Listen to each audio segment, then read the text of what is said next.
감사합니다. 요즘은 인공관절도 나오고 여러 가지 사람의 몸을 대체할 수 있는 것들이 많이 나옵니다만은 아무리 그래도 사람은 기계가 아니죠. 그렇기 때문에 우리가 자기 자신에게도 그렇고 다른 사람에게도 그렇고 기계적 특성을 기대하거나 강요해서는 안 됩니다. 자신을 너무 혹사해도 안 되고 다른 사람을 너무 혹사시켜도 안 되죠. 사람을 기계같이 대하면 그야말로 못 인정하고 비인간적인 잘못된 태도입니다. 기계는 특정 조건만 갖춰지면 끊임없이 작동을 하고 기능을 합니다. 인간은 그렇지 않죠. 밥 먹이고 계속해서 돌리면 계속해서 돕니까? 우리가 운동선수도 봐도 잘하던 선수가 어느 날 갑자기 못하고 축구선수 잘하는데 어느 날 갑자기 소위 슬럼프에 빠졌다고 아무것도 바뀐 게 없어요. 근데 슬럼프에 빠졌다고 그래요. 다리가 부러진 것도 아니고 누가 밥을 안 주는 것도 아니고 그 사람이 그 사람인데 지난달까지 잘하던 선수가 갑자기 못해요. 왜 그러죠? 아무도 몰라요. 아무도 모르니까 그냥 슬럼프라고 이야기하죠. 왜 그러는지 아무도 몰라요. 자기도 몰라요. 인간을 구성하는 요소는 너무 다양하고 복잡합니다. 무엇보다도 인간은 정신적으로 또 육체적으로 너무 연약합니다. 인간은 연약한 존재예요. 그래서 우리는 자기 자신에게도 그래야 하고 다른 사람을 볼 때도 우리가 긍휼과 자비의 마음으로 바라봐야 합니다. 누가 좀 못하면 그런가 보다. 그럴 수 있지. 그렇게 바라봐 줘야 합니다. 왜냐하면 여러분 자신도 그래요. 나 자신도 그렇기 때문에 그렇습니다.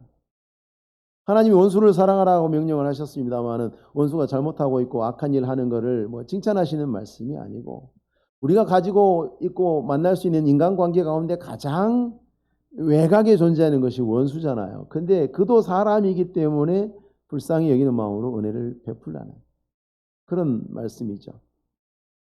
우리가 잘 아는 바와 같이 욥은 하나님이 칭찬받는 훌륭한 사람입니다. 경건한 사람이고 인품도 훌륭합니다. 하나님이 자랑하라고 그러면 욥을 자랑하셨죠. 사단에게 욥의 성실함을 자랑하셨습니다. 여러분 하나 꼽으라 그러면 하나를 꼽아야 되는 때가 있죠. 하나님이 사단한테 원픽으로 욥을 보여준 거예요. 야, 이 사람 어때? 라고 욥을 자랑하셨어요. 욥기 1장 8절에 여호와께서 사탄에게 이르시되 네가 내 종 욥을 주야에 보았느냐? 그와 같이 온전하고 정직하여 하나님을 경외하고 악에서 떠난 자는 세상에 없느니라. 세상에 이런 사람 없어요. 라고 하나님이 사탄에게 자랑하고 싶었어요. 욥기 1장 1절에도 제일 먼저 나와요. 욥에 대해서. 온전하고 정직하여 하나님을 경외하고 악에서 떠난 자다. 하나님이 칭찬하니까 사탄이 반발했습니다. 그래서 욥의 믿음을 비하했습니다. 하나님이 잘해주니까 잘하는 거겠죠. 욥이 믿음이 좋아서 그러나요? 그래서 욥은 고난을 통해서 자기가 믿음이 참된 것인지 입증해야 되는 상황 속에 빠지게 되었죠.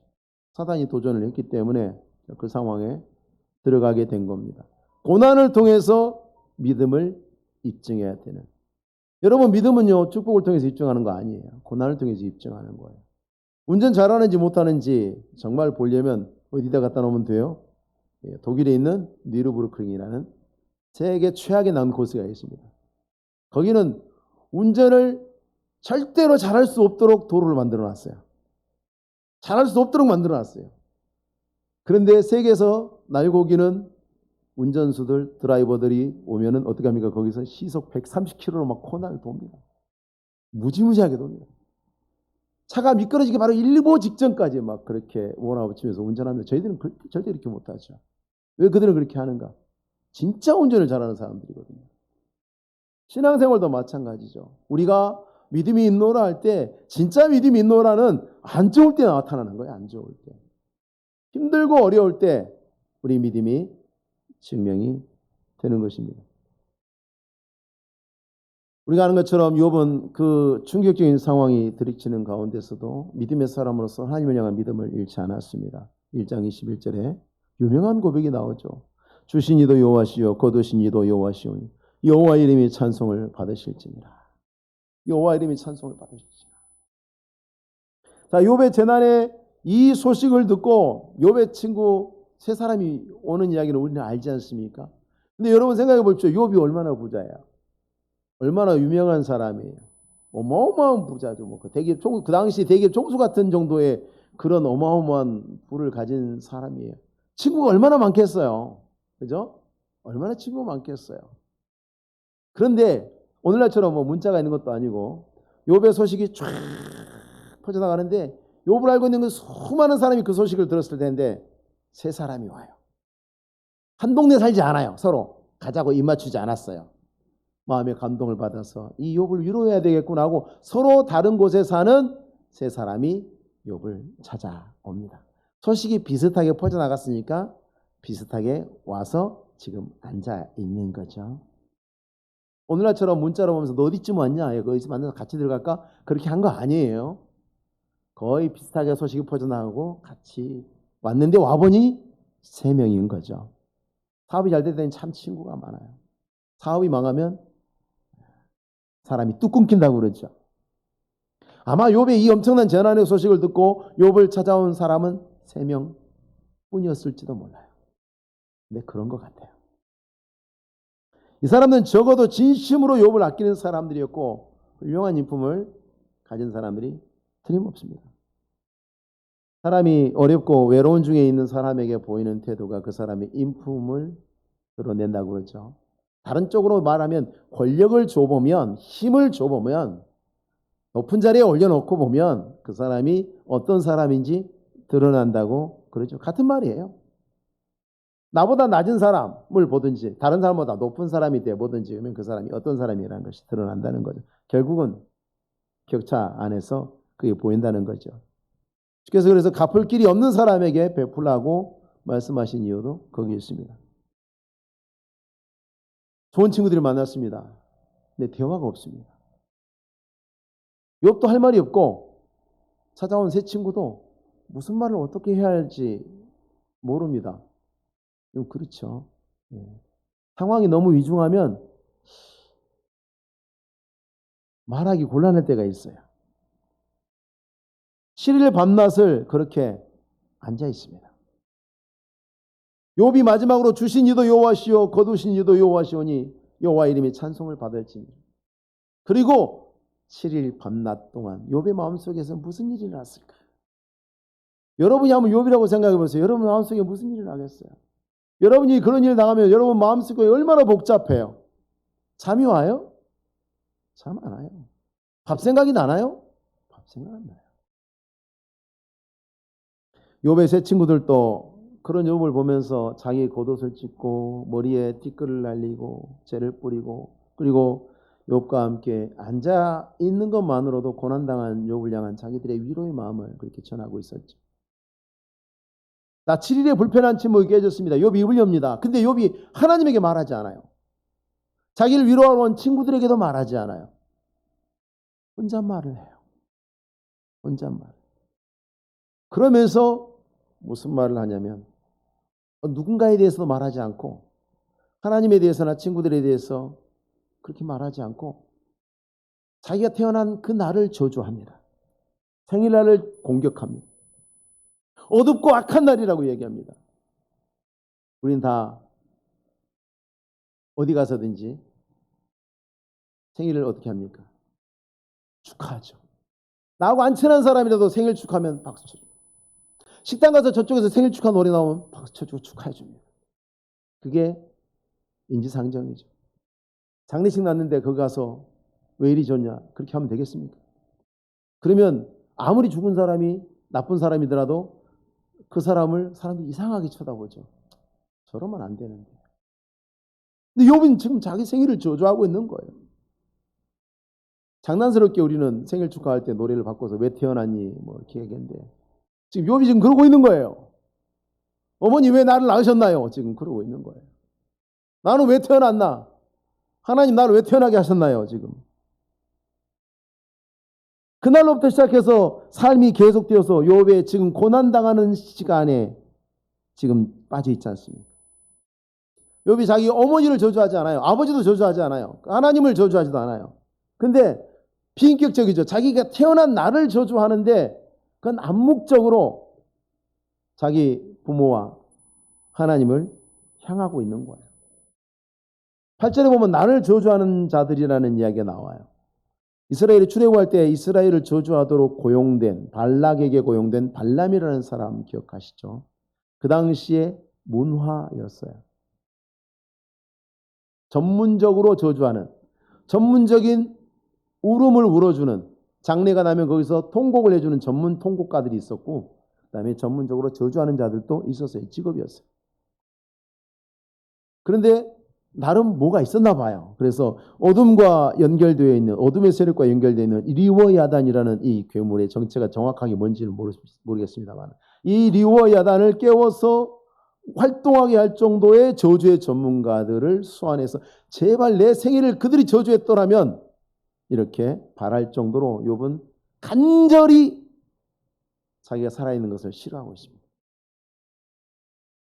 가끔 그런 말씀 하지 않습니까? 사는 게 싫다. 그 정도가 아니고 간절히 싫어하고 있습니다.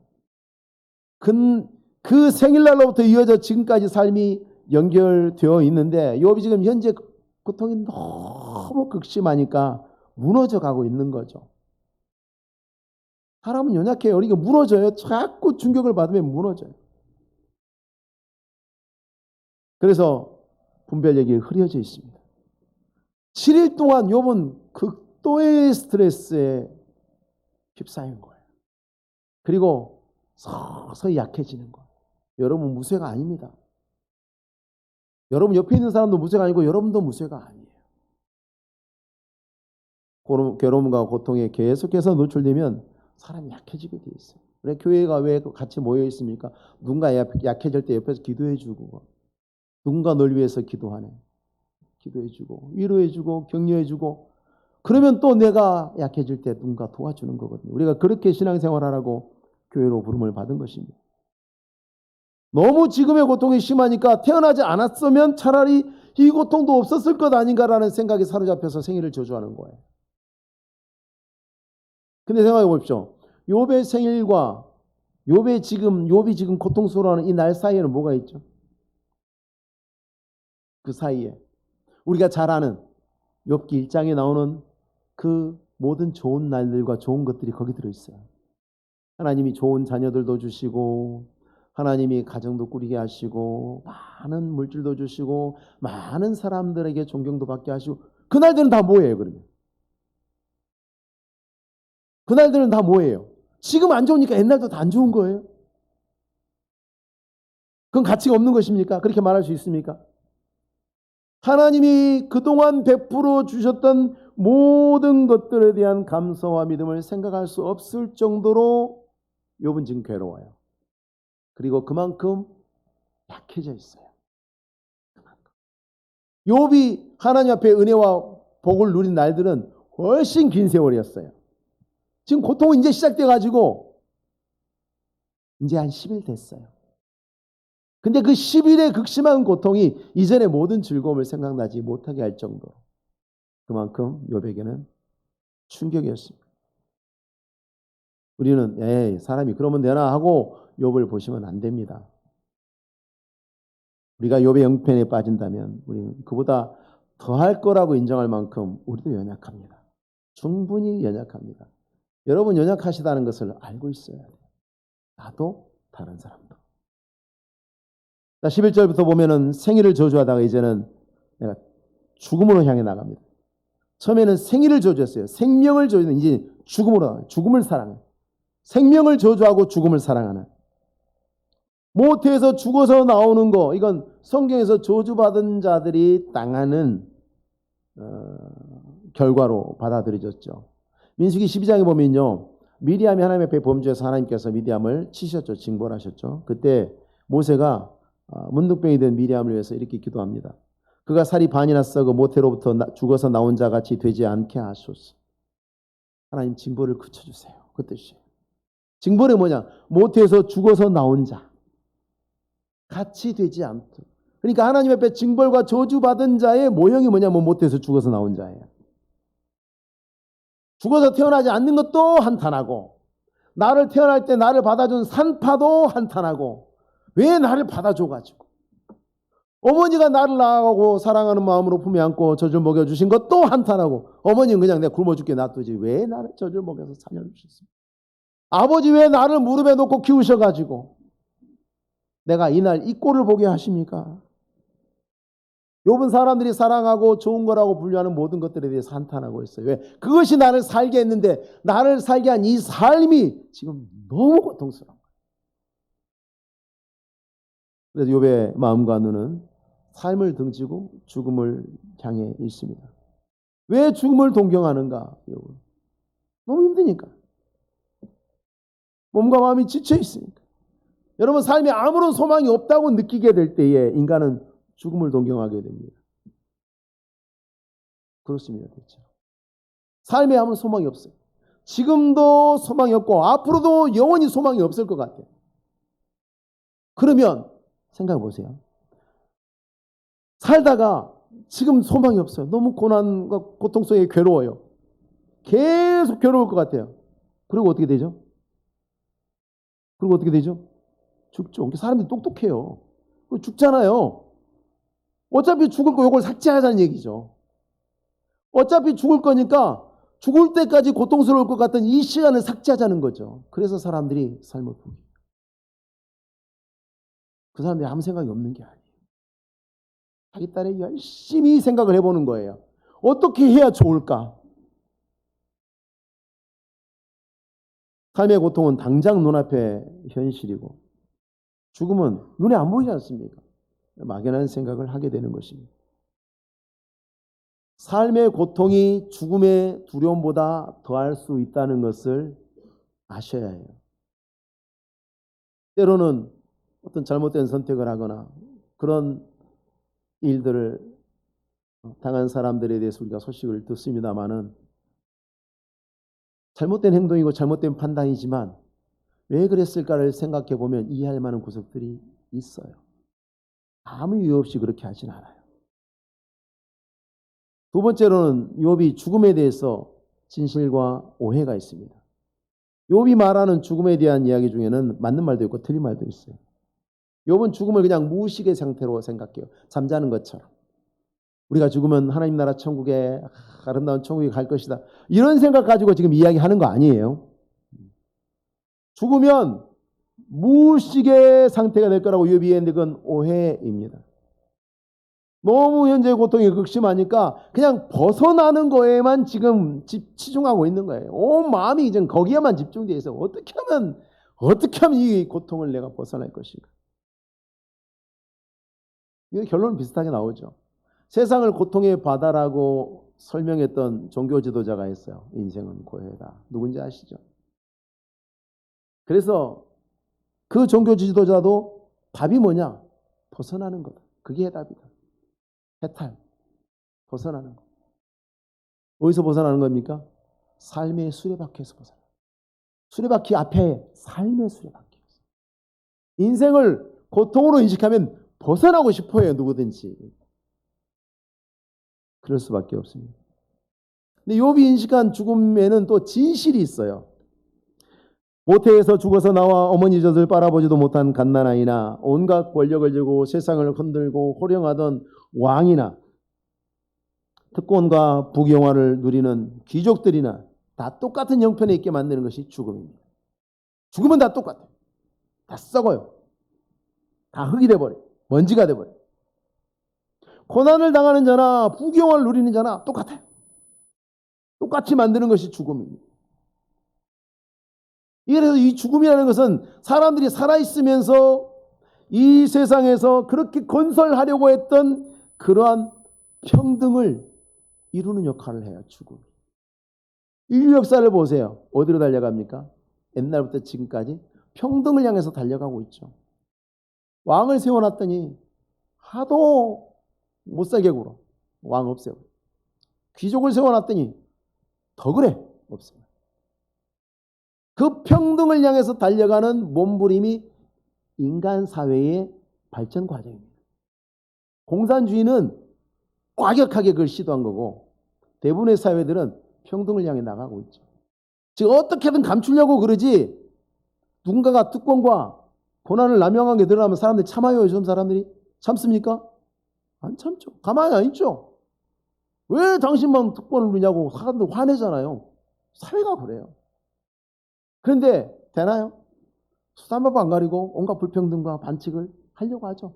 모든 인간 사회가 그래요. 그런데 죽음은 자연스럽게 그걸 만들어요. 죽으면 다 똑같아져 버려요. 다른 사람의 권력에 눌려서 살거나 죄수로 감옥에 있던 사람도 죽으면 감옥에서 해방돼. 그 노동이나 억눌림에서 벗어나요. 죽으면 더 이상 누구도 종도 없고 주인도 없어요. 19절 말씀에 거기는 작은 자와 큰 자가 함께 있고 종이 상전에 있어 놓이느니라. 이게 세상에서 얻을 것이 없다고 생각하는 사람은 죽음이 차라리 더 낫다고 생각하는 이유가 거기 있는 것입니다. 우리는 이 엄청난 시련의 충격을 제대로 얻어맞은 욥이 연약한 인간이 가지고 있는 온갖 어리석음을 보여주고 있는 걸 발견하죠. 놀랄 일도 아닙니다. 욥이 보여주는 태도들, 정말 설명할 수 없는, 적어도 당하는 사람 입장에서는 도저히 이해가 안 가는, 그러나 분명히 하나님의 다스리시는 섭리 가운데 있는, 하나님의 섭리가 있어요. 우리가 이해를 못하는 것 뿐이지. 그런데 고통스러워요. 힘들어요. 괴로워요. 그런 일들에 대한 태도, 욥과 같은 태도들 신자들에게 흔히 나타납니다. 모든 사람이 다 똑같습니다. 연약해지고 쇠약해지면, 믿음이 계속해서 공격을 받아서 연약해지고 쇠약해지면 그렇게 망가지게 됩니다. 20절에 어찌하여 고난당하는 자에게 빛을 주셨으며 마음이 아픈 자에게 생명을 주셨는고? 하나님 왜 절망적인 고난을 당하는 자에게 생명을 주셨는지 나는 알 수가 없다.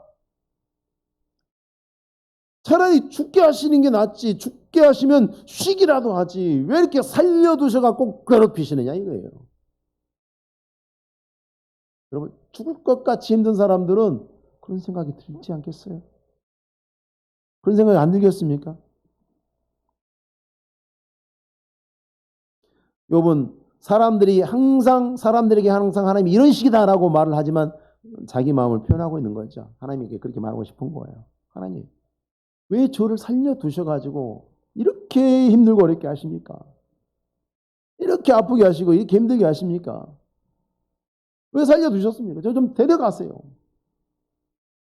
너무 많이 힘들고 아픈 환자들은 병상에서 그런 이야기를 가끔 하세요. 하나님 빨리 데려가셨으면 좋겠다. 욥만 하는 이야기가 아니에요. 우리가 늘상 해요. 어쩌면 우리도 나중에 이제 임종을 앞두고 하나님 나라를 앞두고 하나님 부르시기 전에 우리도 그런 말을 하게 될지도 몰라요. 이해해야 해요. 이해할 수 있어요. 너무 힘들고 아프니까.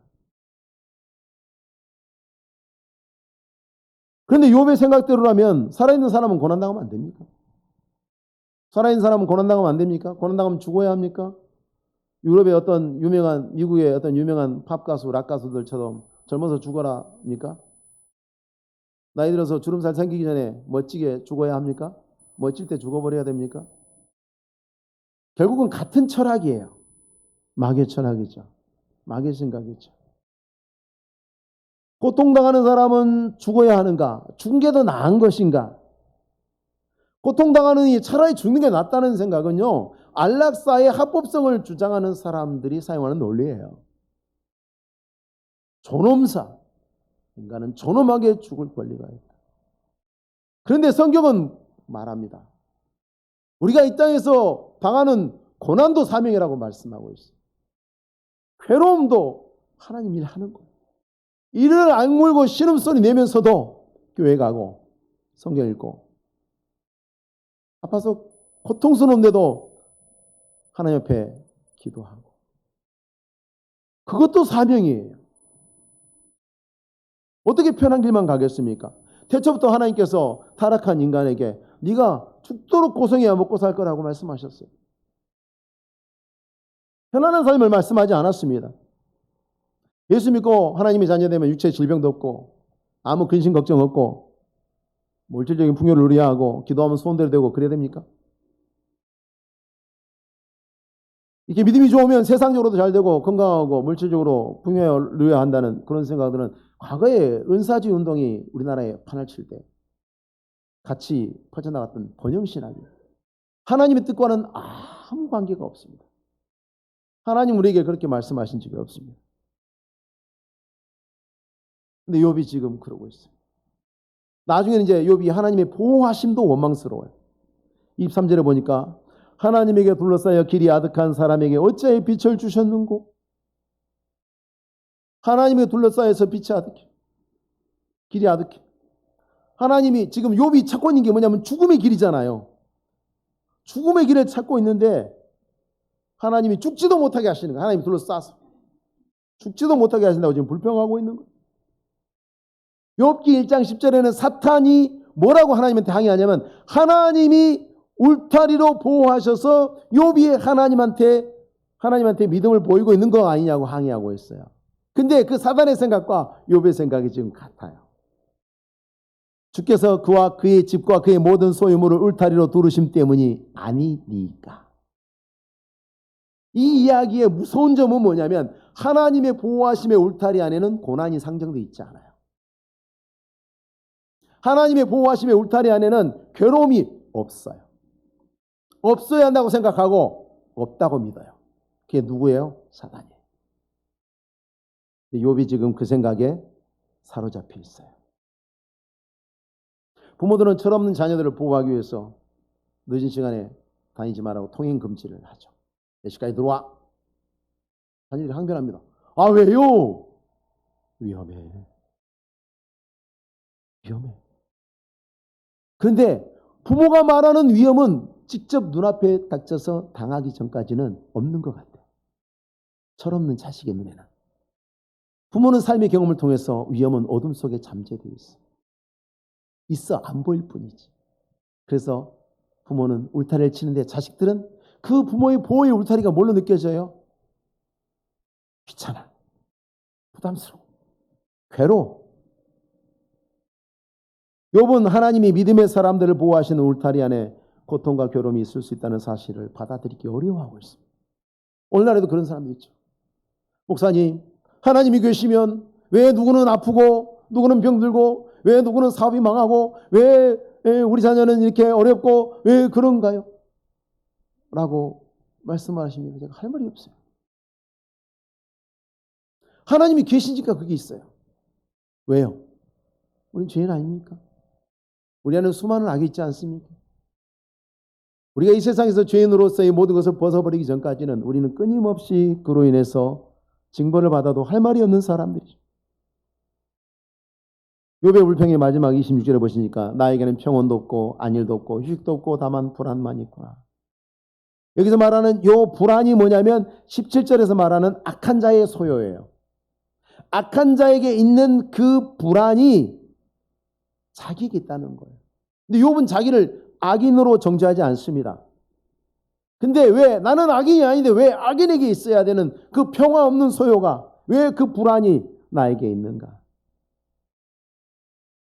하나님의 보호하심의 울타리는 집과 모든 소유물에 복을 주셔서 땅에 넘치게 하는 것이고 고통과 괴로움은 하나님이 보호하시는 울타리 안에는 있을 수 없다는 생각입니다. 그러면 그런 것들이 있으면 하나님이 나를 더 이상 보호하시지 않는 것인가? 보호하심 밖에 있는 것인가? 그렇지 않습니다. 하나님은 언제나 변함이 없으시고 언제나 신실하시고 언제나 일정하십니다. 택하신 백성을 영원히 버리지 않으십니다. 로마서 8장에 누가 능히 하나님께서 택하신 자들을 고발하리요 의롭다 하신 이는 하나님이라고 말씀하십니다. 사단이 아무리 힘쓰고 노력해도 하나님의 택하신 자들을 지옥의 정죄로 고발할 수 없습니다. 하려고 노력은 하지만 안 됩니다. 다만 하나님의 보호하심 안에는 그 보호하심의 울타리 안에는 우리가 이해할 수도 없고 견디기도 어려운 고난이 포함이 되어 있어요. 베드로전서 2장 보십시오. 2장 2절 9절에 그러나 너희는 택하신 족속이요 왕같은 제사장들이요 거룩한 나라요 그의 소유된 백성입니다. 이는 너희를 어두운 데서 불러내어 그의 기이한 빛에 들어가게 하신 이의 아름다운 덕을 선포하게 하려 하십니다. 어두운 데서 불러내는 거예요. 하나님이 우리를 보호하시는 울타리는 죄와 사망으로부터 우리를 보호하시는 거예요. 우리가 죄 짓지 않게 하고 사망의 일을 하지 않도록 보호하시는 거예요. 그 일을 하지 않도록. 우리를 그것으로부터 보호하시지만 자, 죄로부터 보호하시고 지옥의 심판으로부터 불러내셔서 살아가는 동안에도 다윗이 뭐라고 고백합니까? 이 믿음의 사람 다윗이 내가 사망의 음침한 골짜기로 다닐지라. 여호와의 목자를 따라갔는데 사망의 음침한 골짜기를 다니기도 해요. 우리가 그럴 수 있다는 것을 하나님 앞에 머릿속에 인정해야 합니다. 자비하신 하나님께서는 우리가 감당할 수 없어서 감당하지 못하게 되는 믿음을 떠나도록까지 우리를 내버려 두시지 않습니다. 고린도전서 10장에 사람이 감당할 시험 밖에는 너희가 당한 것이 없나니 오직 하나님은 미쁘사 너희가 감당하지 못할 시험 당함을 허락하지 않으시고 시험 당할 쯤에 또한 피할 길을 내사 너희로 능히 감당하게 하시니. 이야기는 다른 측면 약간 옆에서 보면은 뭐냐면 사람마다 감당하지 못할 것 같은 힘겨운 시험이 있다는 얘기예요.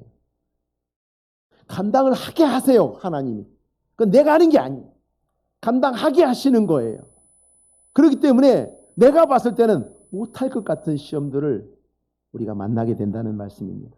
아무리 하나님 앞에 경건하고 믿음이 굳은 사람이라도요, 그렇게 인정받고 사람들에게 칭송받는 사람이라도 우리 연약하다는 것을 절대 잊으면 안 됩니다. 이 아름다운 사람 욥도 하나님이 칭찬하신 욥도 마음이 쇠약해져서 분별력을 잃고 혼란스러움 가운데 고통당하는 중에 있지 않습니까? 그런데 놀라운 것은 끝까지 하나님을 배신하진 않아요. 여러분, 사단이 다 뺏어갔는데 하나 안 뺏어간 게 있어요. 욥에게. 뭘 안 뺏어갔죠? 아내를 안 뺏어갔죠. 생각하기에 그래도 그 중에 마귀가 은혜를 베풀었다고 생각하십니까? 아니에요. 욥의 아내가 옆에서 무슨 이야기예요? 당신이 그래도 믿음을 지키느냐? 하나님을 저주하고 죽으라 그러잖아요. 옆에서 가장 힘들 때 가장 가까이 있는 사람이 비수를 박는 거예요. 그 역할을 하려고 마귀가 남겨놓은 거예요. 그거. 욥이 힘들어 죽을 것 같을 때 등에 칼 꽂으라고. 하나님을 저주하고 죽으라. 곱게 죽는 것도 아니고 확실하게 지옥 보내는 거죠. 하나님을 저주하고 죽으라. 그래도 욥은 끝까지 하나님 배신하지 않습니다. 하나님께서 욥의 믿음을 지키고 계셨기 때문에 그렇습니다. 욥이 훌륭해서가 아니라 우리 믿음의 사람들도 마찬가지입니다. 하나님이 끝까지 지키십니다. 이럴 때 우리가 하늘 향해 손을 펴고 하나님 앞에 기도해야 합니다. 부르짖어야 합니다. 시편에 내가 주의 지성소를 향해 나의 손을 두고 주께 부르짖을 때에 나의 간구하는 소리를 들으소서. 성경에 보면 하나님은 언제나 부르짖는 자를 환영하십니다. 기도로 부르짖는 자들을 기쁘게 받으십니다. 고난은 신자들에게 기도로의 자리로 부르시는 하나님의 초대장이라고도 말하기도 하는 이유가 거기에 있습니다. 근데 불평은 하나님이 기뻐하시지 않습니다. 불평은 하나님이 멸시하십니다. 그러므로 우리가 고난의 때 불평을 버리고 기도의 자리에 나가 하나님께 부르짖어야 합니다. 지금 쇠약해진 욥도 지금은 불평하고 있습니다. 근데 시간이 가면서 하나님께서 그를 어디로 이끌어 가십니까? 나중에 보면 욥이 하나님께 기도하고 있죠. 기도의 자리로 끌어가십니다. 우리가 알기로는 욥이 고난당했으나 믿음으로 승리한 사람 이렇게 알고 있죠. 참 쉽죠. 우리가 알고 있는 욥의 승리는 최종적인 거예요. 그 사이에 얼마나 많은 일이 있었는지, 얼마나 많은 어려운 일들이 있었고 얼마나 많은 마음의 고통과 고생이 있었다는 것을 알아야 합니다. 우리 신자들이 그와 같습니다. 우리 살면서 많은 마음의 어려운 일들을 당합니다. 삶의 어려운 일들을 당합니다. 우리가 연약하기 때문에도 당하고 우리 때문에도 당하고 하나님이 허락하신 고난도 있기도 합니다. 그런 고난을 당하면 세차게 흔들면 흔들리는 게 우리입니다. 인간입니다. 내가 왜 흔들리지? 저 사람 왜 흔들리지? 그렇게 생각하지 마십시오. 흔들리는 게 정상입니다. 그러나 그때마다 하나님이 믿음의 자녀들을 붙잡아 주시고 그들을 믿음의 자리로 견고하게 다시 인도하시고 승리하게 하신다는 것을 잊지 마십시오. 내가 하는 것이 아니라 하나님이 붙들어 주신다는 것을 잊지 마시고 고난의 때 하나님 앞에서 속이 상하고 마음이 아프고 삶이 힘겨워도 오늘 믿음의 사람 욥이 흔들리는 중에도 하나님이 그를 마지막에 선을 넘지 않도록 붙잡고 계시는 것을 보면서 우리 모두가 겸손하게 하나님 난 아무것도 아닙니다. 하나님이 도우시고 하나님이 은혜 주셔야만 삽니다. 이렇게 평생 주의 은혜만 의지하고 살기로 다짐하고 결단하시는 우리 성도님들 되시기 바랍니다. 기도하겠습니다. 거룩하신 하나님 아버지, 우리는 역합니다. 우리는 부족합니다. 아무것도 아닌 자들을 부르셔서 영화로운 하나님의 자녀로 삼아주셨지만 우리는 사명조대 제대로 감당하지 못하고 믿음의 삶도 바르게 살아내는 것을 힘겨워합니다. 하나님, 우리를 불쌍히 여겨주시고 힘주셔서 주님 나라에 이를 때까지 주의 힘과 은혜와 능력으로 감당하게 하시며 한 걸음 더 나아가게 하시며 시험의 때가 지나가면 또한 굳게 서서 하나님 앞에 주의 영광을 위해서 또한 힘있게 살아갈 수 있도록 우리의 평생의 걸음을 지켜주시고 우리의 마음이 언제나 주 앞에 있도록 하나님 자비를 베풀어 주옵소서. 예수님의 이름으로 기도하옵나이다. 아멘. 찬송가 342장입니다.